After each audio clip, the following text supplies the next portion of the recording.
you grow up, your mother and your grandmother will try to teach you, because it's a rite of passage, if you can make the right, perfect crispy rice called tahdig, you can show that you are worthy of being housewife material. So you get a good Persian husband if you make this to perfection. Yes, if you can get it right. I've never been successful, so my mother and my grandmother, they did try their best. I'll try my best to be a good candidate for a Persian wife.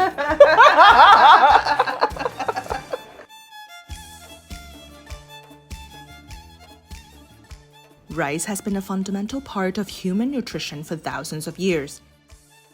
It is believed that the first species of rice was first domesticated in the Yangtze River Basin in China around 9,000 years ago. From there, rice became a staple food that supports half the world's population. Among the 40,000 varieties of rice grown worldwide, Jasmine and Basmati are the two most popular varieties with unique characteristics and culinary applications. Originated from Thailand, jasmine rice is a staple in Chinese and Thai cuisine, eaten with stir-fry or made into fried rice. Basmati rice, grown on the foothills of the Himalayas, primarily in India and Pakistan, is the preferred choice for Indian curries, biryanis, and pilafs. As I continue my journey to learn more about rice, I met up with Alan Wong from YIO Farm in Tai O. It is one of the few remaining rice fields in Hong Kong. In previous episode, Kelvin and I looked for the best young chow fried rice in Hong Kong. Then we made an Italian twist of the Hong Kong Classic Claypot rice using jasmine rice. During my travel to India and Bangladesh, I learned that they cook rice differently. Then I met Meh-Noosh, a Persian-Australian living in Hong Kong with her American partner Jerry. The food lovers said I must learn how to make tahdig using basmati rice. Making a good tahdig is an obsession, and once you've tried it, you'll be forever haunted by this decadent dish.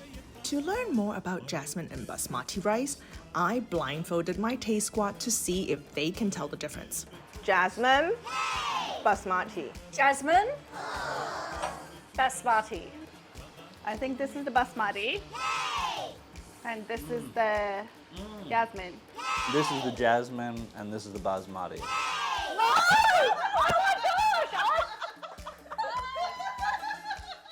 The grain of the rice is more smooth.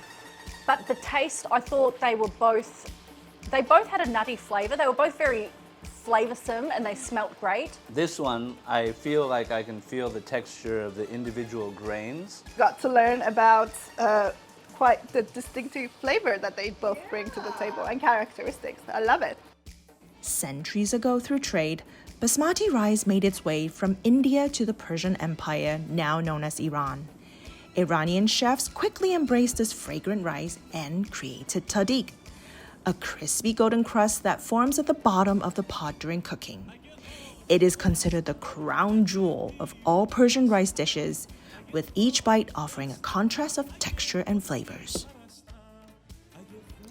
The famous Hong Kong Claypot rice has similar characteristics and cooking techniques as tahdig. It involves cooking the rice slowly in a pot over hot flames.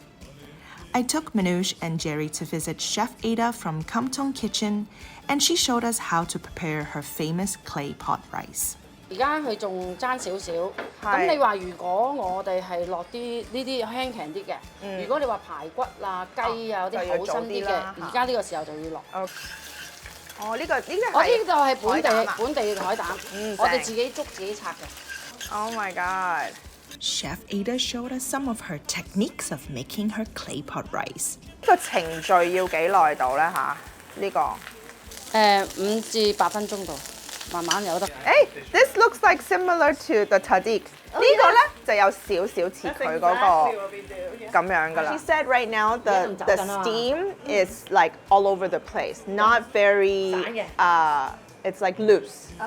When the steam is like straight, that's when it's done. Now that we've tried this Hong Kong crispy rice classic, it's time to make tahdig at home with Meh-Noosh. Cheers!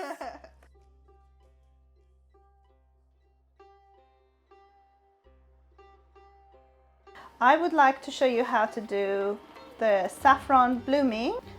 In some recipes, people put hot water in it after they turn into the powder.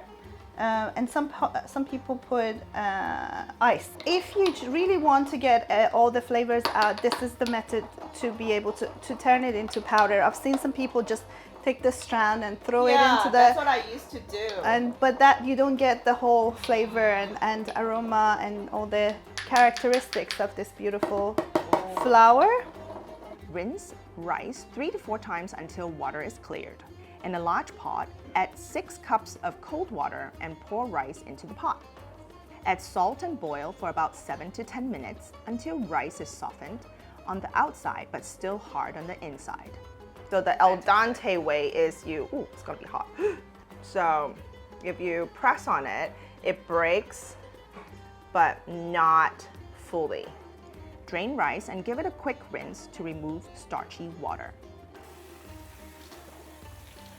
All right. Okay, so now we need to get the saffron that we bloomed into the rice and mix it so colors and all the good taste and flavors and infusions out. Oh my God, I never want to waste anything. So I'm like you, I do the same. And if you're part of a Persian household, you know that you use this every day. It adds up. Yes. So you have a budget for saffron? I never have a budget, and my accountant always tells me I should have a budget, but no, I just love using it in everything we do. Tahdig means bottom of the bowl. So tah means bottom and dig means your bowl. So anything that you can make crispy at the bottom of your bowl, which is generally the starchy food ingredients such as potatoes or rice, becomes a tahdig. Okay, it's all golden brown now. Beautiful. Yes. All right. In a non-stick heavy-duty pan with medium heat, add butter and oil into the pan. Now the butter is all melted. We're gonna pour the rice into it. Get the bottom of the rice really well stuck together and forming a nice coating at the bottom.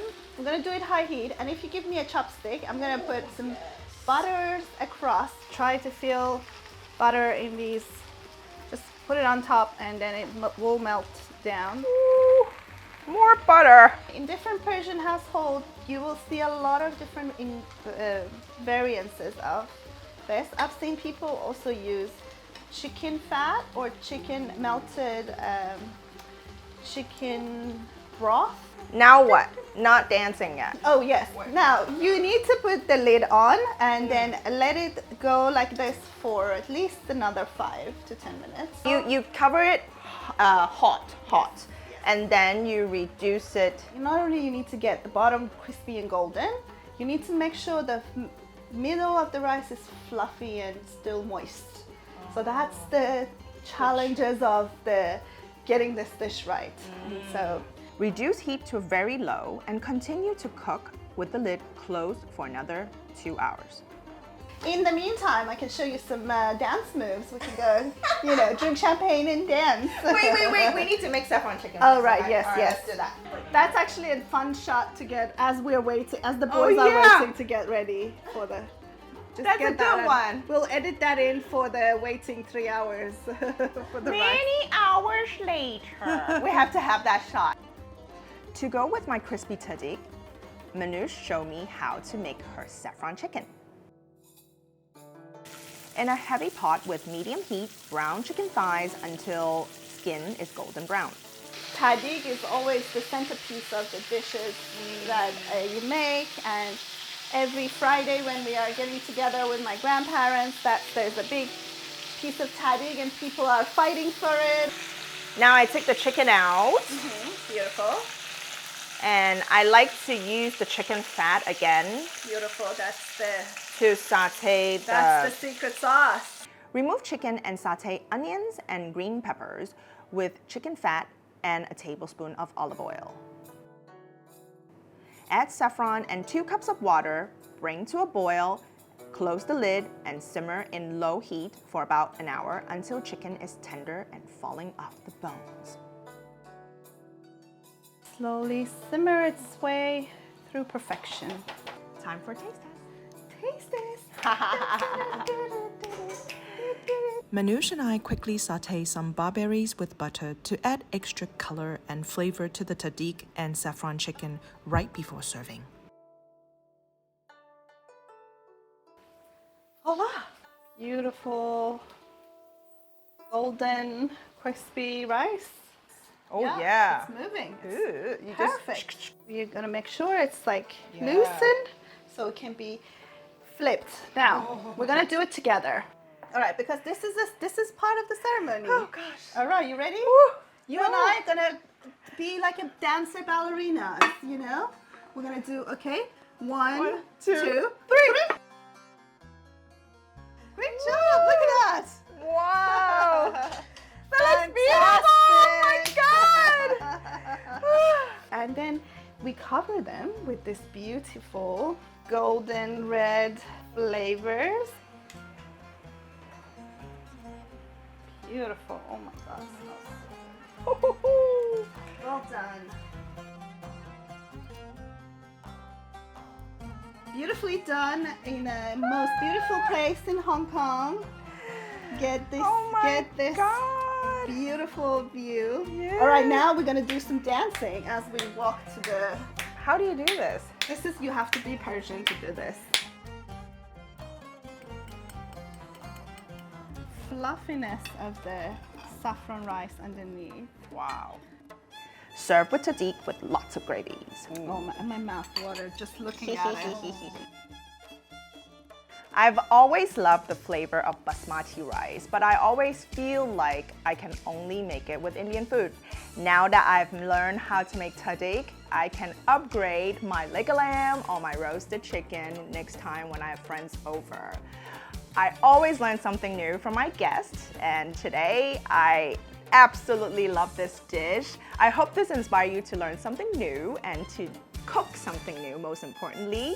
On that note, make sure you leave a comment down below to tell me what kind of national dish that I should be making next.